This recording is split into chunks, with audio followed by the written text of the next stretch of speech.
Hi everyone, welcome back. In this video, you'll learn how to configure the File Picker task in vDesigner 2. The purpose of this task is to allow users to upload any file, such as an image or document from their device, store it in a specific data model field, and track it using a unique document ID, doc ID. This is particularly useful in use cases such as uploading ID proofs, PAN cards, or other supporting documents during onboarding or form submission. A user enters a PAN number or leaves it blank and clicks a button to upload the related image or document. The uploaded file gets captured using the file picker and is stored in a pre-configured entity, which maintains structured data for further processing or display. For example, in an onboarding process, the user may need to upload a PAN card or address proof. This setup captures that file and associates it with the correct entity and doc ID for future reference or backend operations.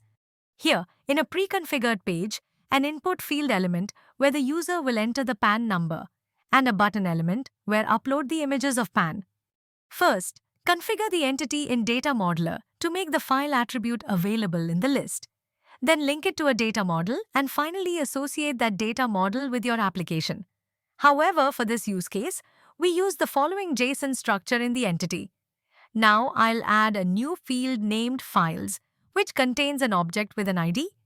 In this object, we'll define one key value pair. Key, ID, data type, string. Once done, click on the blue arrow icon and select Save. Our entity is now updated successfully. Click on the Upload button to open its properties on the right side. Go to the Events section of the button element. Click on the plus icon of the on-click event. Click Add Task Group and give it a name such as File Picker. In the task search, find and drag the File Picker task into the execution section. Set the input fields as per your requirements, such as in file info, base 64 in file type, any file type in allow, multiple no in file path, a file attribute which you have passed in the entity, in doc ID, static, 24 string, in doc bundle, ID, static, JPE string. Now click on Save. Now, click on Apply, then Save on the main screen and click Commit to finalize changes. Now, navigate to the Deploy section. Click Deploy, then Confirm.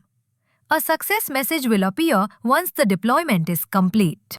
Now, go to the Download section and click on Launch Web Application. Here in an application, enter any PAN number, which is also optional. Then click on Upload. Now you can select and upload any image or file. Once uploaded, you can verify the data by opening the debugger and checking the entity store. You'll see that the uploaded file details are now stored in the linked entity. Thank you for watching and happy learning.